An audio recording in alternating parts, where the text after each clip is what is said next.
éxito de ZLC se encuentra en la calidad de los programas formativos, en el alto nivel de los resultados de investigación y en la pertenencia al MIT Global Skill Network, que nos imprime un marcado carácter internacional. MIT chose to come to Aragon because it was clear to us that Aragon is invested in logistics. It has been becoming a center of logistics for distribution for the entire Iberian Peninsula, attracting companies, and it became a hub of activity for logistics.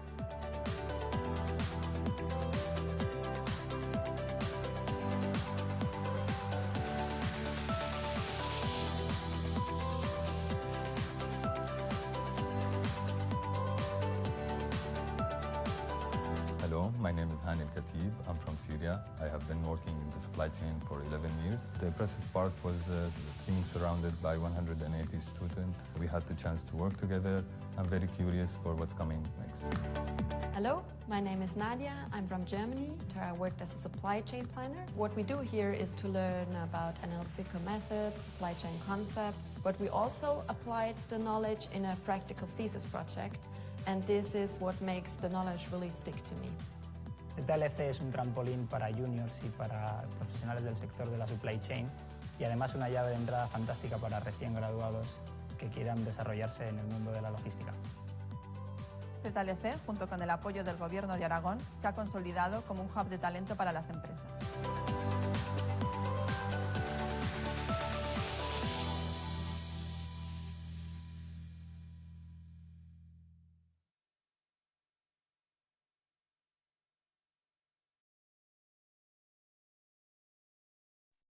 Okay, hello everyone, and welcome to this live webinar in partnership with the Zaragoza Logistics Center.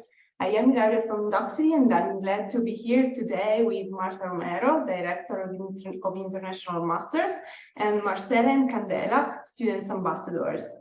I see that more participants are joining, so again, welcome and thanks for participating in this live webinar with the Zaragoza Logistics Center. If you have any questions during the event, please feel free to drop them into the Q&A box at any time, and we will take them in the last part of our event. So I now leave the floor to Marta, Marcela, and Candela, who will introduce the Master in Supply Chain. Welcome and thanks for being with us today. Okay, thank you so much, Hilaria, for the introduction, and welcome everybody.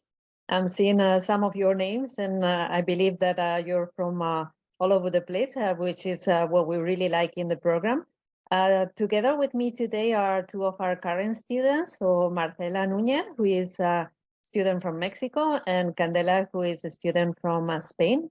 So thanks to the both of them for joining us today. I know they're very busy, so I'm even more thankful that they can join us today, and also so that they can have some answers to your questions. So without any further ado, let me start with the presentation. And as Hilaria said, so any questions, just drop them on the chat, and then we will be happy to answer at the end. Okay, let me share my screen with you.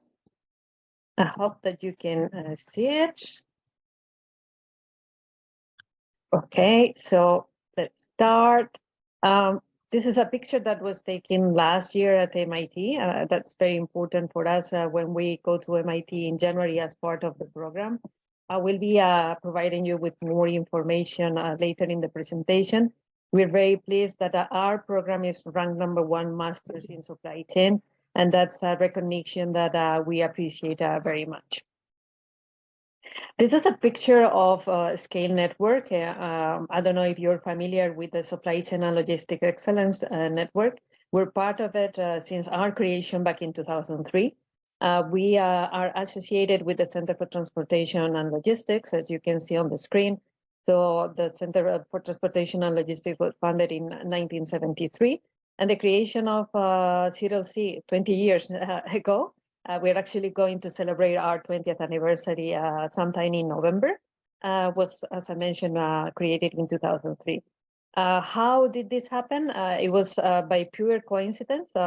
Josie Sheffield, who was the director and continues to be the director of the CTL at the time, met the rector of the University of Zaragoza in an event in the UK, and they decided that given the location of Zaragoza, why not replicate what they had at MIT? So that was said and done. And here we are 20 years later. So more centers joined the network later. So the Center for Latin American Logistics Innovation was in 2008. And then more recently, Malaysia in 2011. And the two newcomers who have been around already for 6-7 years are Luxembourg, also in Europe, and China. So as you can see, there's a lot of programs that are being taught by the different programs. There's different partners, and in all, around 200 corporate partners. If you think about the location of our center, so we are in Zaragoza. For those of you that do not know a lot of geography from Spain, so Zaragoza was until recently the 5th largest city of Spain, but suddenly it was on the news that Sevilla has lost some of the population, so we're the 4th largest city of Spain. So as you can see, we're pretty close to the 4 main cities in Spain, but also some of the main countries in Europe. And it's important that now Marcela and Candela let you know what it is like to live in Zaragoza, because yes, I mentioned that Candela is from Spain, but she's from another part of Spain. And also she's been living in the US for quite some time. And Marcela, as I mentioned, I don't know if they heard me before, so she's from Mexico and they've been living in Zaragoza since the beginning of the program. So you want to share your experience living in Zaragoza, girls? Of course, thank you, Marta. Can you listen to us? Yeah, perfect. Perfect. So living in Zaragoza is amazing, especially because we're right in between Madrid and Barcelona. So we have 2 big cities really close to us, but we're still in a peaceful city. We get to eat in a lot of different restaurants. Zaragoza is super cheap. So to be honest, it's a great city to live in. One other thing for the people that like food, Zaragoza has amazing restaurants. In my opinion, it's even better than some of the restaurants in Madrid or Barcelona, or even Alicante, which is the city I'm from. And one of the things that I like the most about Zaragoza is their people. The people that live in Zaragoza are known because they're super nice to everyone. They're always willing to help. So that's very welcoming when you're joining a new city and you're not from that country. So I'm from Spain and I've had that experience. So I'm imagining it's something that will happen to people even though they're not even from Spain. So, and also like inside the city, you also feel that vibe. Like you literally feel it's super warm inside CLC. We're not just like students. Like we're a family inside CLC, and all of like Marta and all the team that they're literally, we tell them that they're our moms and aunts. So you feel like home. Thank you. So yes, and it's a very convenient city, the size of the city. I mean, for those of you that come from big countries as well, it has the perfect size. Let's say that it's 700,000 people living in Zaragoza. And also, I mean, you can go from, let's say that it's a 30-minute city. You can go anywhere at any point in 30 minutes. And some of the students do come to the center by scooters. If not, the center is strategically located as well, and you will see in the next slides. So this is a picture of where we are, and officially the center is a research and educational institute on supply chain management. So our mission was to create an international center of excellence. So as I mentioned, 20 years already of not only the program, Marcela and Candela are going to graduate, they are the 19th generation, but also we are engaging with the industry and the sector to develop and disseminate the knowledge.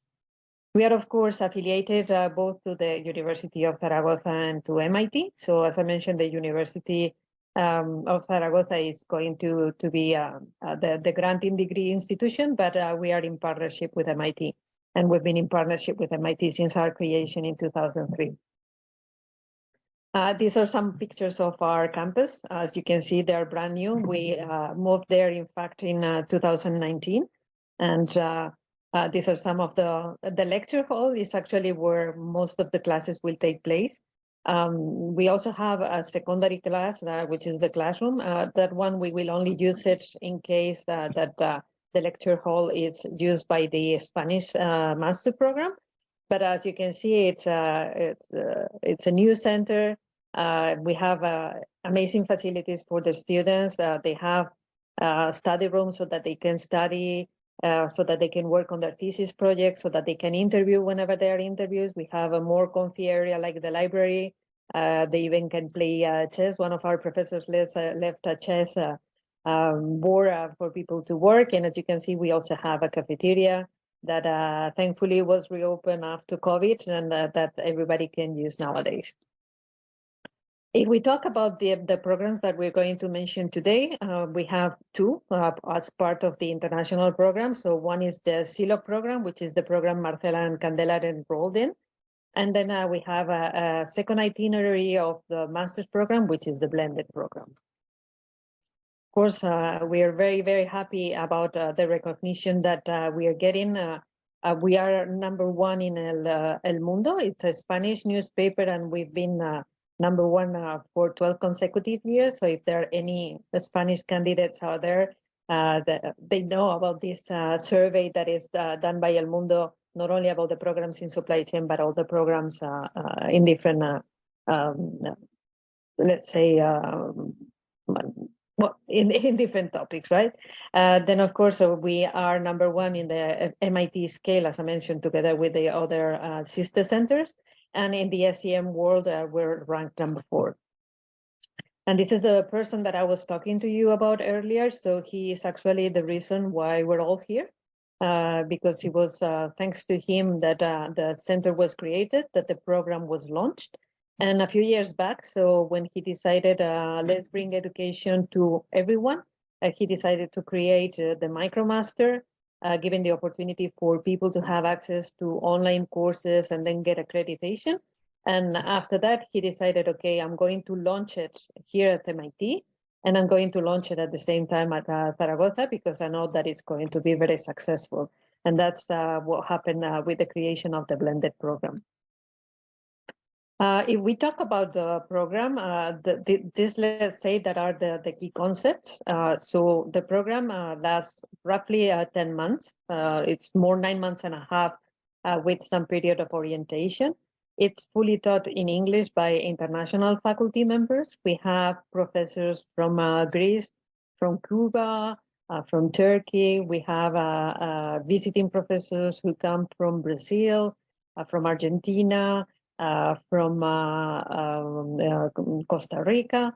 So we have a very international faculty body, as well as we have for the ZLOG class itself. It's a small class size. We're never going to have more than 25, 30 students in the class. And as Marcela mentioned, so for us, it is important that students are not a number. So students are really a family. I mean, and this is how we can fully dedicate our time to them. I mean, if we had like an MBA class, 200, 300 people in the class, that would be impossible. And also the lecture hall can only fit 56 people. So it's also important to have into account. It's full-time, as I mentioned. It includes 3 weeks at MIT. And one word that always comes to my mind when I see the profile of every class is that it's very diverse. I mean, we will see the profile, the general profile, but diversity for the program is very important. This could be how the program is structured. So this is 10 months, right? So as I mentioned, the orientation week period, students are going to see some preparatory sessions. There's going to be some career seminars by one of our colleagues. And also there will be some team building activities, right? So this can last between 1 and 2 weeks, and then everything moves on very fast. It's going to be very intensive. I mean, I'm sure Candela and Marcela can vouch for that. So from, let's say, beginning of September until December, that's where the core courses, the main core courses are going to be taught. And let's say that the focus here is going to be systems and methods. So there's the list of courses that are there and that are being taught by, these are the permanent faculty members that are teaching most of these classes, except for the SNOP, which is one of our visiting professors that I forgot, that is from Germany. So these are some of the classes until December. Then we move on to the period where we are at MIT, and here the focus is going to be leadership and management. the Center for Transportation is going to host the visit of all the scale centers. So it's going to be an amazing opportunity for our students. And here, so not only there are going to be some classes, but there are also going to be some challenges, some other activities that we will explain in detail later. And then, of course, we are at this stage now that it's more the specialization. There are still some core courses for everyone, but it's also the time when we offer the electives. So the electives are after we have a meeting with our faculty members during the fall, we decide, okay, these are going to be the electives that are going to be offered to the students. The program is going to require that you take 2, but you can take, this year we offer 3. Because we also have into consideration the interest of the students. And in order to make it operative, we need to have at least 5 people interested in each of the courses. And then, of course, it's time to focus on their thesis, which is what they've been doing for the past, let's say, 3, almost 4 weeks. So we really concentrate the teaching from February until, let's say, 3rd week in April, and then to allow the students not only to finish their thesis project, which is like the big milestone of the program, but also some of those who are currently interviewing, that they get the opportunity to have some time also for the interviews. And here is Scale Connect, and you can see on the picture front row, you can see Marcela. I don't know if we can we see you, Candela? Were you there on the picture? In the first one, no, but in the second one, Yes. we're all there. I wasn't in Boston yet. I was a little late. You arrived late. Okay, so these are actually photos from last January. As you can see, the weather was not so nice that day, but we were very happy that the weather this year was not so bad. It was bad at the beginning, and it was bad the day that At the end. And this is the typical weather in Boston in January. So here you can see like pictures of the students and pictures also of some of the speakers, right? Mm-hmm. And I'll hand it over to the girls to let you a little bit more about the experience at MIT. Thank you, Marta. So, well, the experience at MIT was amazing, especially because of the networking part. As Marta said, MIT is more about leadership. Like in CLC, we have all the core courses and the elective courses. And in MIT, we had a lot of talks with VPs from important companies. And we got like entrepreneurship classes. We had a small supply chain challenge. Like it's like a small thesis in 2 weeks. So you get to know people from other programs and to work with them and to realize that CLC's program is super strong. Like when we were working with people straight from MIT, people from Luxembourg, we were like, okay, like we're super well prepared in comparison as well. So MIT was great. And the networking and the connections that you make at Boston are long lasting. We met a lot of people from other centers, from MIT, from Luxembourg, that we still talk nowadays. We created a WhatsApp group. We added everyone on LinkedIn. So we're constantly connected to each other, and we see when they get a job and we congratulate them and they do the same thing back. So I think that is one of the most important things. And one thing that also surprised me about going to MIT, everyone was in love with Zaragoza. All the professors, all the alumni, they were like, when are we gonna do the scale MIT in Spain? We're tired of Boston, let's go to Zaragoza. And even the professors, because Zaragoza is a very important center, so everyone knows that around the program and gives them the importance that it should have. So we felt very recognized in Boston from the day we arrived until the day that we left. So it was a very intense and very fun 3 weeks at Boston. Yeah, we were also known as the fun center. Like in the beginning, we created a video to introduce all of us. So we saw the videos of all the centers, and everyone after those videos, they were like, "Oh, you're from Zaragoza, you're the fun center." So yeah, we learned a lot. It's super intense. Like we always say that November flew. For us, November, we were no people. But even if it's intense, like you look at each other and you laugh. So that's super good. Yeah, it's better to laugh, right? Sometimes you laugh while crying, but you still laugh. No, I must say that the video that they put together was amazing. And I mean, it's not because they are ZLOG students, but their video was the best. And also just to add on that, it's 3 weeks of full program. So our colleagues at MIT do an amazing job as well. And they try to have at least one student from each center in the case in the competitions or in the challenges. And that's not always so easy to do.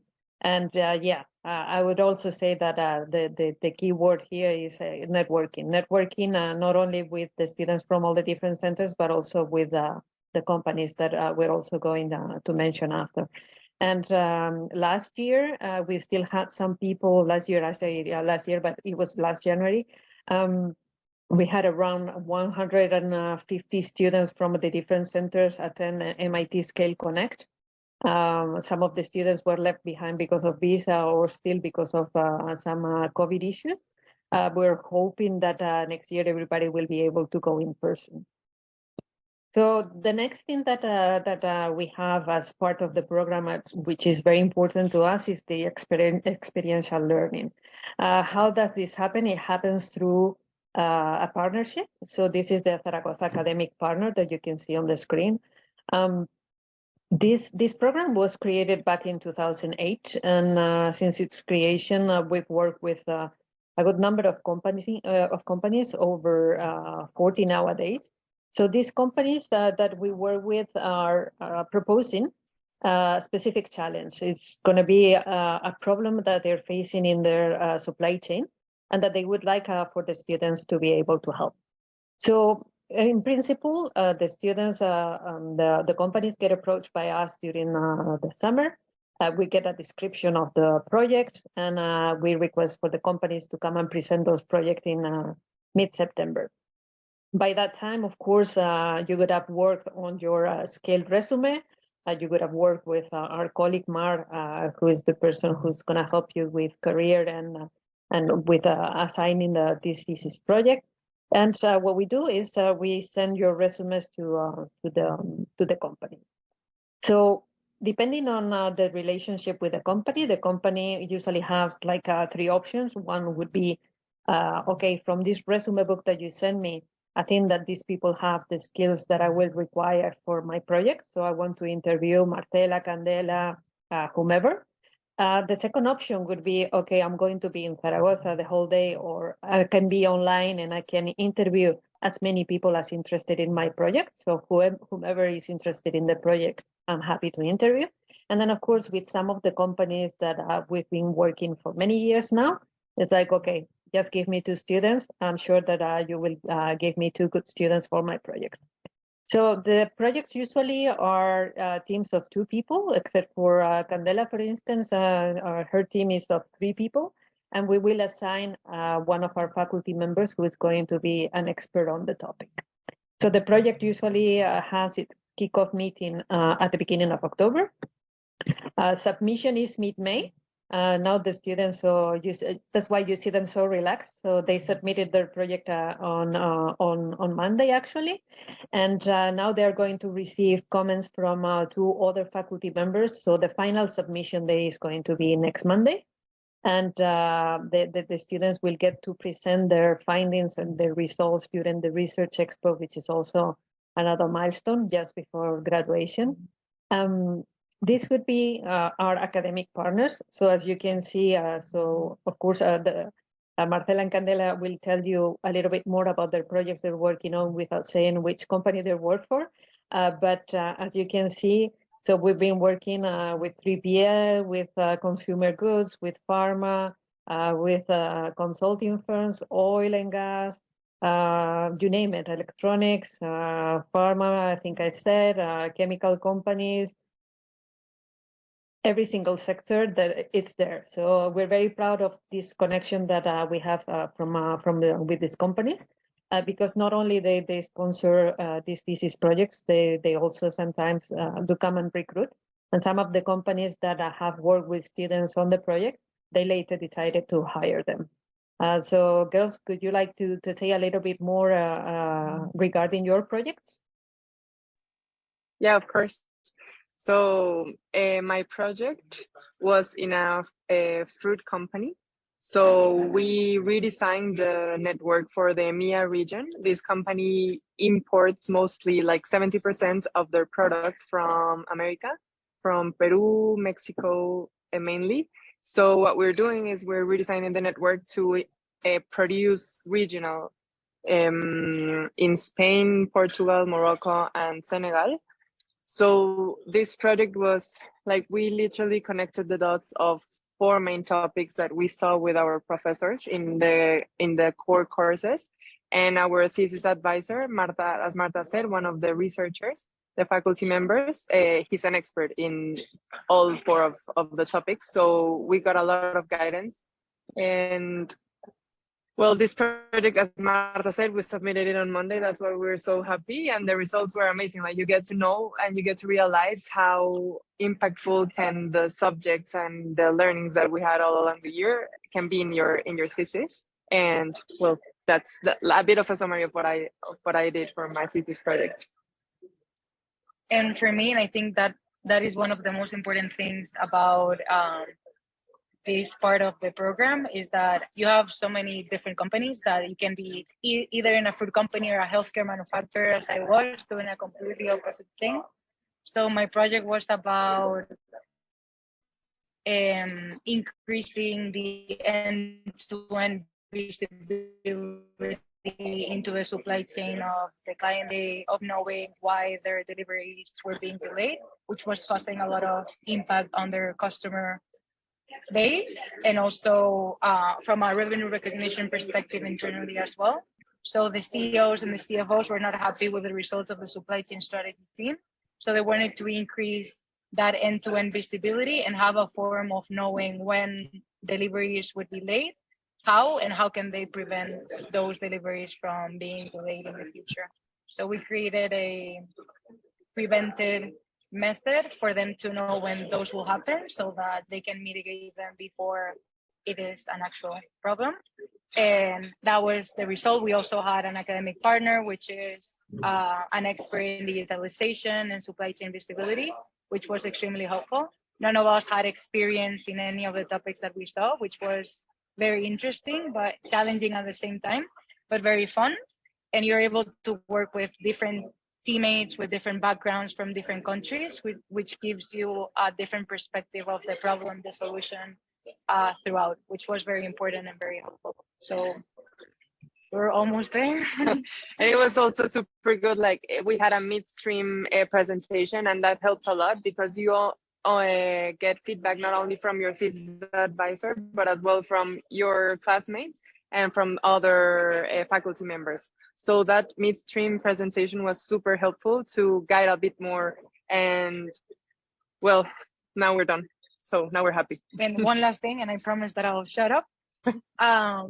You also present this in Boston with the other centers and the other professors in Boston. So you also have the opportunity to have a total different perspective of what your classmates are doing from other centers, and even the professors from those centers. You receive feedback, and you either do the feedback that they tell you, or you take it and you leave it, or whatever you want to do. But it gives you a huge, for me, it was a huge advantage for other professors to see it, so that I could see everything more holistically.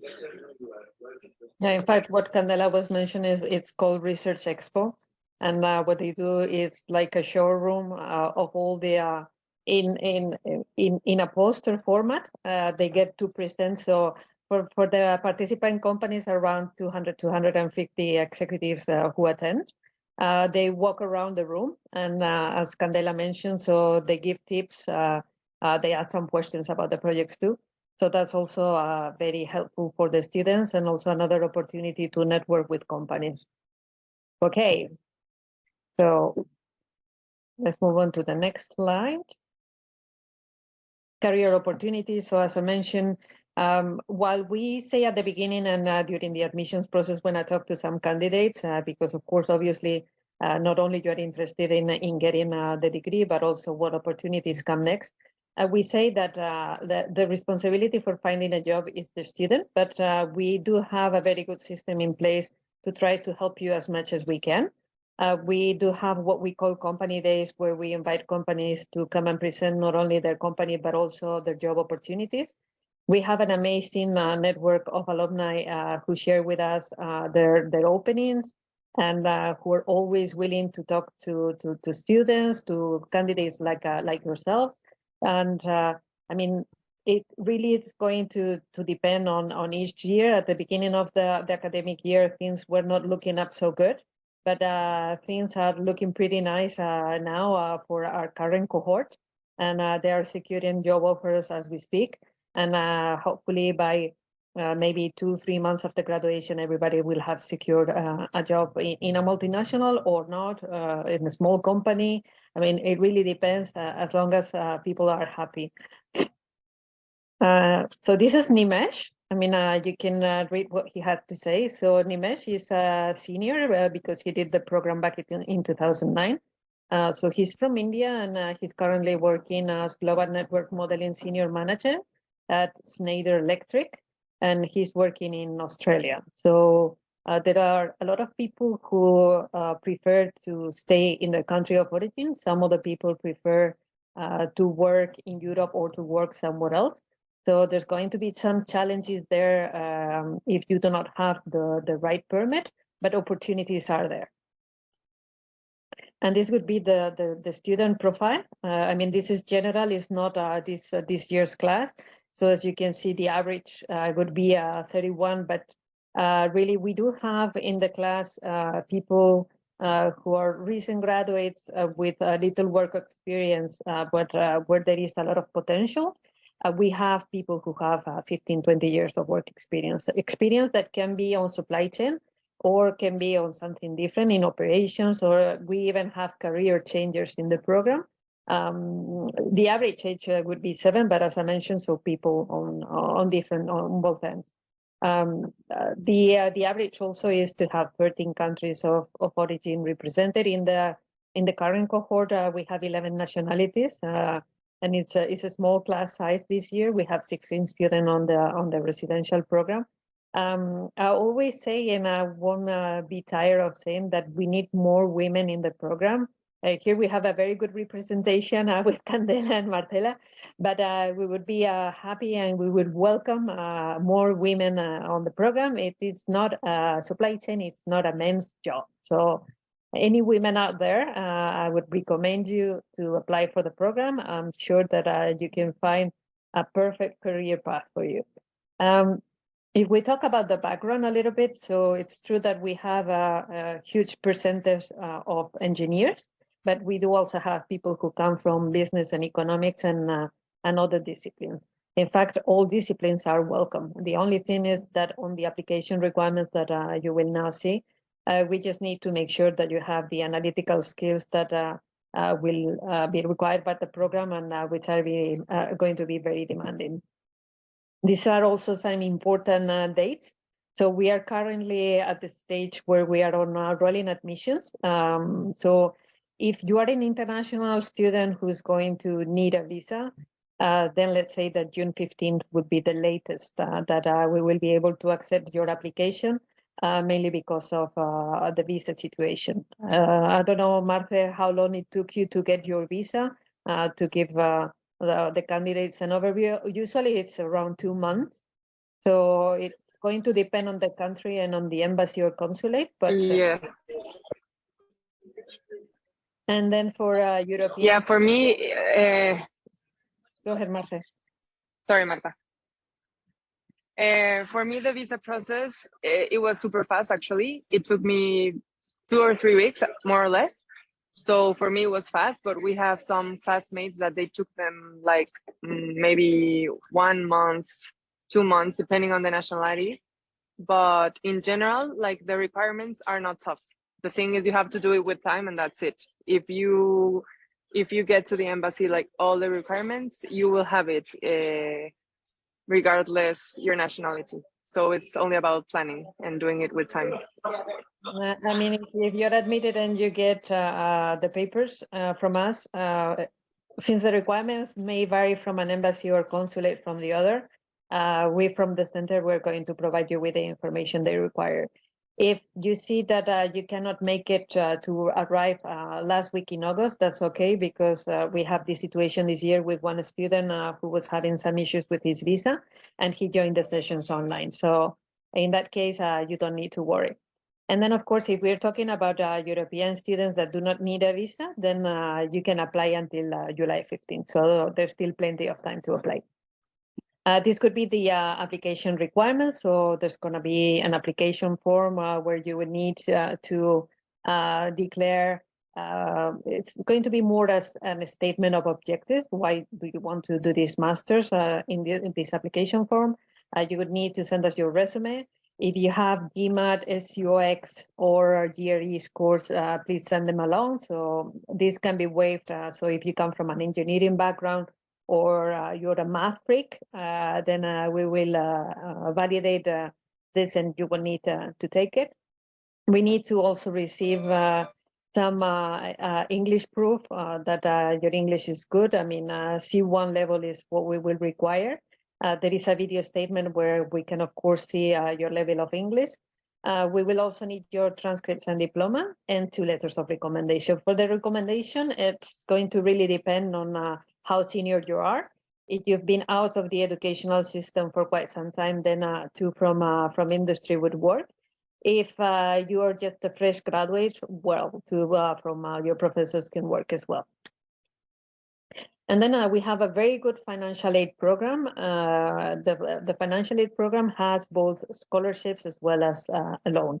The loan can cover up to 70% of tuition, and our partial scholarships can cover up to 80%. So I'm happy that both of them are awardees of our scholarships. So as part of the program, of course, the main requirement is going to be that you're admitted to the program to be able to apply. But would you like to say something about what it meant for you guys to get a scholarship? Yep, of course, Marta. Well, the scholarship, of course, it's like 2 things. First of all, it's like a huge commitment, because once you get the scholarship, of course, you're more than committed to, we need to have good grades. It's not that if you don't have it, you're not committed, but it's like cherry on top. And the second part, it releases you of a lot of stress, maybe that we have a lot of things going, like we have school, we have the cultural shock in some cases, and the financial part, at least it's covered. So yeah, we both have scholarships, and super proud to have it, and super thankful. I totally agree with what Marcela said. I think that it gives you one less thing to worry about in this year that you're going to be abroad, which is honestly super important, knowing that moving to another city and to another country where you might not be familiar with is always frustrating. So having to worry about one less thing, even if Zaragoza is cheap, which it is in comparison to the other centers that we mentioned, it is still like you still have to cover for living expenses. So if you don't have to worry about the tuition of the program, it is a huge opportunity to just focus on your living expenses in Zaragoza and your future after the program, but not economic really worries anymore throughout. Thank you. So this is a snapshot of all the scholarship that we have. So for those of you who are not European, not Spanish, not African, then we have one which is for everybody. So anyone who is admitted can apply for this scholarship. It's usually, I mean, on the screen you can see 25 or 50%. Usually the scholarships are for 20% for the general ones, because we want to give more opportunity to more candidates. If you're Spanish, then you have so many opportunities. I mean, you have the Spanish citizen scholarship that you can apply for. You can also apply for the European scholarship, and you can apply for the Master Essay competition, which is the one that has the biggest percentage, and which is actually the one that Candela was awarded.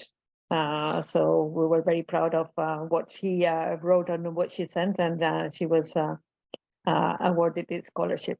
Then, as I mentioned, we have another one for African students, which cover 25%.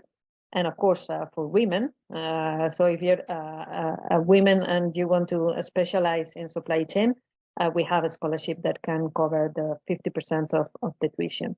I think I didn't say how much the tuition is 24,300 euros for the ZLOG residential program. And now we are going to briefly talk for the sake of timing, because I think that you may have some questions about the blended program. So the blended program will be for those students who have completed the 5 online courses and the MicroMaster that I mentioned while I was showing you the slide about Josie Sheffy. So the only thing that you need to take into consideration is that in order to be able to apply for the blended program, you need to have the accreditation, and that each online course takes 12 weeks in general, and that then you need to do a comprehensive exam. So we're talking about 16 to 18 months to complete the program before you can really apply for the blended program. Once you have applied for the blended and you join us, you will join us, in fact, at MIT. So it's a bit strange for us to meet the blended people at MIT and not in Zaragoza, but this is how the program is structured. So the remainder of the program is going to be the same. So in fact, you're going to be in the same class with the ZLOG residential student.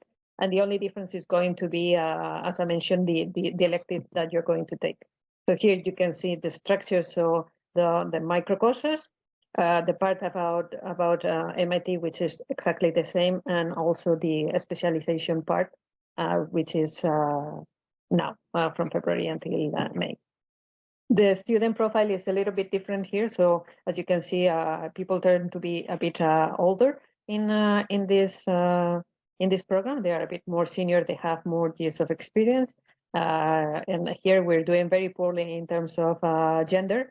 As you can see, we have a super huge percentage of male. It's not that we have anything against male students, but then again, we think that any women out there should be cut for this program. And here we have an example. Then it's a long quote that Santiago gave us. You can read it from the screen. So Santiago came from Colombia, and he's currently he was working for DHL when he joined the program, but he was working for DHL in Colombia, and now he moved to DHL in Germany. I don't know if you had the possibility to read his whole quote. He was super impressed and he was super happy when he left the program. Okay, and here we only have 2 rounds. So the first one was January 31st. If anyone attending today has completed the online courses and the MicroMaster, you should know that the second round deadline is June 20th, and then we will communicate our decisions a month later. So I said that the program starts in January, but given that you're also going to be working on a thesis project, we do not look for those thesis projects for the students usually.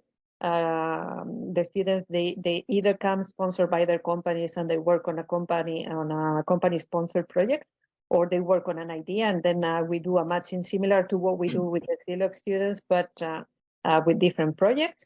And so the idea is that everybody's going to be to have the same time to complete the master. So you would actually need to start working on your project in October, even though you're not going to be physically with us.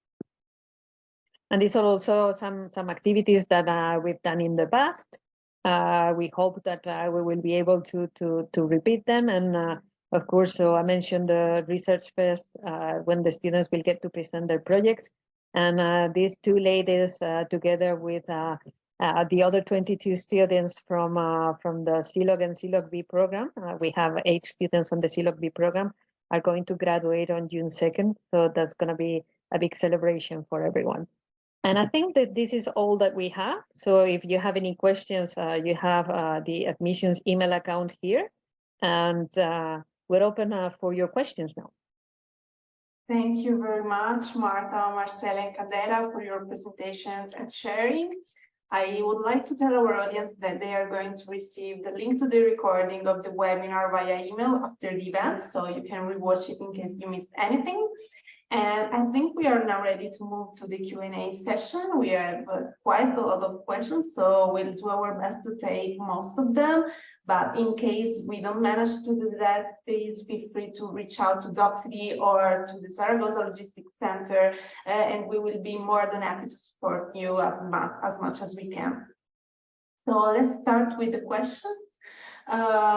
We have, of course, as usual, a couple of questions about scholarship, about the criteria, about how much it is easy to get a scholarship, and if the process to get one is the same as the one of application or if the students need to do something different to apply for a scholarship. So I don't know if Marta or maybe Marcela and Candela can share a little bit more of their experience or a little bit more details on that.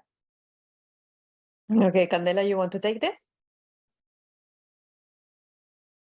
Sure. So it always depends on the scholarship. A lot of the scholarships are, and Marta, correct me if I'm wrong, financially based. So if you have a financial need, that's one of the criteria to get the scholarship, or at least it would be more probable that you get the scholarship based on financial aid.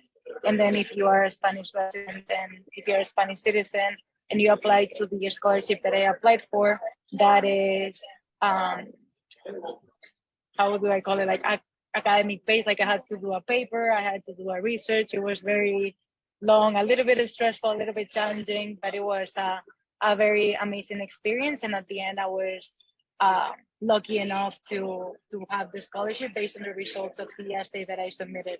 So I think that, Marta, correct me if I'm wrong, the only scholarship besides the loans that are not financially based. Yeah, in fact, I mean, we do have some things to consider in the application form. So it's a separate application for the scholarship. And as Candela says, so we're going to take into account the need, of course. It's also going to be granted on merit. And I mean, there are several opportunities. So as I said, we try not to offer 50% scholarship for the supply chain promising professionals because we want to have more people benefit from it. So depending on your nationality, you can apply to multiple scholarship. Of course, you cannot accumulate them, but the more chances that you will get. I mean, if you're European, then you can apply for several. If you're a woman, then you can apply for the women's scholarship and others. So there's plenty of opportunities out there. And if you're not awarded a scholarship, then of course you can apply for the loan. And the loan, the good thing it has is that you will not need to start repaying the loan, until 1 year after graduation. So it gives you the opportunity to secure a good job and then start repaying back the loan. Great, thank you both for taking questions. So we have a participant asking about language requirements. So they're asking if it is necessary to speak Spanish to come to the campus, and maybe you can tell us if the university, if the center offers any language courses. Not at all. So Spanish is not required because the program is fully taught in English. And in fact, we're going for those students who do not have a Spanish background, we will have some survival sessions at the beginning of the academic year. So these are going to be 20 sessions. I mean, people at the beginning, they take it very seriously, like, okay, we really want to learn the language. But then the program is so challenging and so demanding that the Spanish language is not going to be so appreciated any longer. And of course, I mean, in the city, sometimes it may be a bit difficult to get by because in Spain, in general, we're not so very good at languages, but you won't have an issue. I mean, and if the next class is like the classes in the past, everybody hangs out together, and the chances that you're going to have some of your colleague who is a Spanish speaker is very high. So don't worry about not speaking Spanish. Great, thank you. And we also have a participant asking if he or she can work for their current company during the master. So is it possible to combine working and studying? I mean, it is possible, but it's going to be very challenging. I mean, if you can just mention the number of hours that you dedicate to the program, I mean, not to scare the people out there, but I mean, part-time maybe, 25% of your time maybe, but not continue working on the same rhythm as you probably are doing. You want to add something? Yeah, like we both have examples. Candela herself, she started working in the beginning, and my thesis partner, he worked for the whole academic year. So it's super challenging. We would recommend, if you have the opportunity to have a study leave, take it. If you need it due to financial terms, you can also do it. You just have to take in consideration that your working hours will be twice or thrice as versus all of the other people. Thank you very much for your advice. And also we have a participant asking about the background which is required to apply. So Marta, you were mentioning that all backgrounds are welcome, but I don't know if you have maybe any particular or special advice for those participants who are willing to apply and maybe they do not have any background in engineering or in business.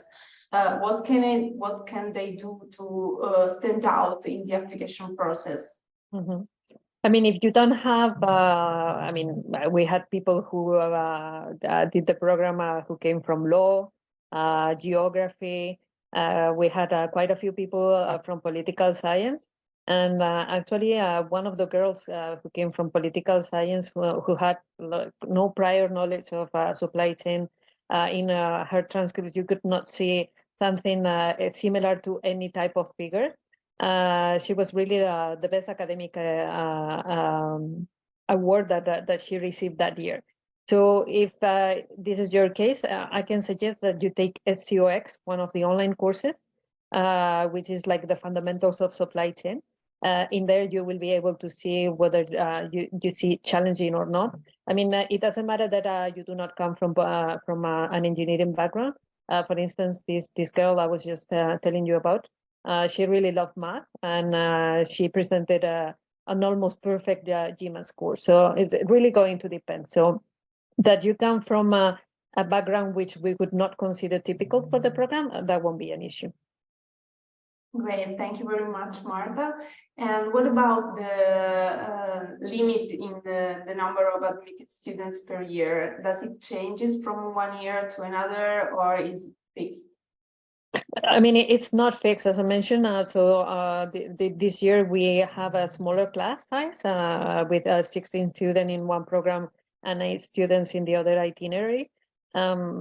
I mean, we may have 25, 30, 12. I don't know. It's going to depend on the year and on the talent of the students. We want to make sure, as mentioned, that people have the skills for the program.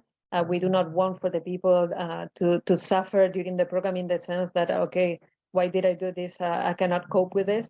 It's not like we had this situation in the past, and it's a horrible one to have someone to have to leave the program because they were not fully prepared for a challenging program. But it's gonna depend. So far for next academic year, we have 18 people who have accepted our offer of admission. So it looks like it's going to be a bit bigger class size than this year, but it changes from one year to the next. Thanks very much.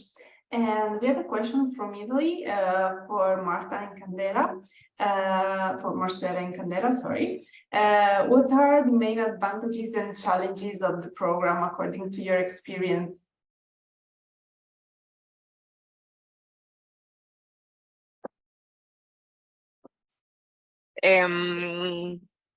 So advantages,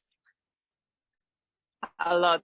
Our professors are great. We really have, like, one of our professors, he graduated from MIT and Harvard, and like the three of them, the ones that give us the core courses, they're really, really, really super talented people, and they guide you through the process. As Marta was saying, even if you're not coming from an engineering background, people really get everything because of the professor's guidance.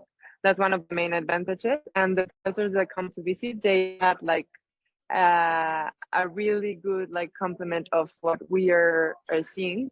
And then the residential and blended part, it's also a great advantage because you get to know new people halfway in the program. So you're also starting to get to know different backgrounds. As Marta said, they're more like experienced. So that's really nice. And one of the main challenges, I would say, time management. if you don't know how to manage your time, you're literally going to sleep in CLC. But if you know how to manage, you can perfectly, for example, I don't work in the weekends. And for me, Friday, 2 p.m., I close my computer and they know about me on Monday again. And I could manage perfectly because if you organize yourself, you can perfectly do it. But it's one of the main challenges, I would say.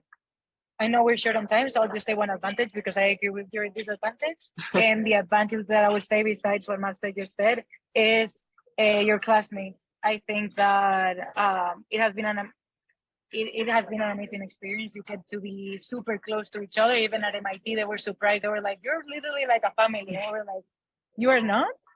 Like, what? So like we're very close to each other. We do plans in the weekends, in the afternoons, after class, before class, during class. No, I'm kidding, not during class. But it has been an amazing experience to know people from all over, and I think that's one of the main takeaways that I have. I'm here with Marce on vacation, and I didn't know her before, and now we're very good friends. So I think that's one of the main things that I get from the program. Thank you very much for your sharings, Marcela and Candela. And I see that we still have some questions. We'll do our best, but I'm afraid we have not time enough to cover them all. But we will make sure to take all of them and answer your questions and your inquiries via email. So as Doxy or the Zaragoza Logistics Center will get back to you for sure. And also you will have the chance to review the webinar, our event, as we are going to share the link of the recording of the event. So let's move to the last couple of questions. So we have a participant who is asking, what services do you offer to international students? So Marta, maybe you can share with us a very quick overview of the services that you were also mentioning before. You mean career services or?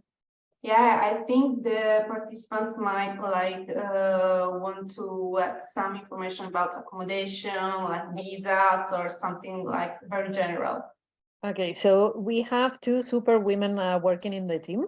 So one is Clara. Clara is the coordinator of the program, and she's going to help you with everything that you may need, going from opening a bank account to taking you to the foreign police office so that your visa is transformed into a student card.